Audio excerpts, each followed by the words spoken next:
Next பார்த்தீங்க அப்படின்னா உண்மைக்காக உயிர் தியாகம் செய்தவர் குரு தேஜ் பகதூர். ஸோ இந்த டாபிக் பார்த்தீங்க அப்படின்னா குரூப் 1 ப்ரிலிம்ஸில் ஹிஸ்ட்ரியில்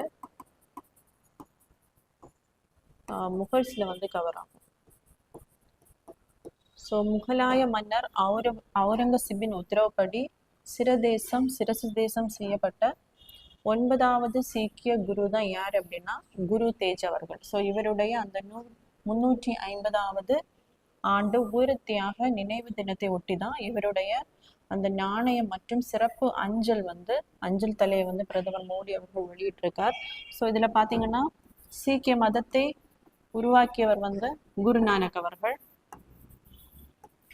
ஸோ இதில் மொத்தமாக பார்த்தீங்கன்னா 10 துறவிகள். இதில் 9வது இருக்கக்கூடியவர் தான் குரு தேஜ் பகதூர். ஸோ 10வது பார்த்தீங்க அப்படின்னா குரு கோவிந்த் சிங். ஸோ இந்த சீக்கிய மதத்தில் பார்த்தீங்க அப்படின்னா 2 பிரிவுகளானது இருக்கும். ஒன்று வந்து நிரங்கரி.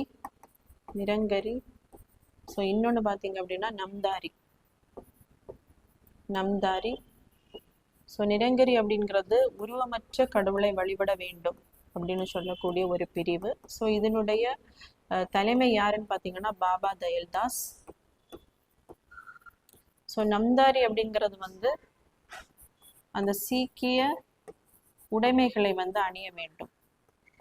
ஸோ அப்படி சொல்லக்கூடியதான் நம்தாரி அப்படிங்கிற பிரிவு. ஸோ இதனை தோற்றுவித்தர் யார் அப்படின்னா பாபா ராம்சிங்.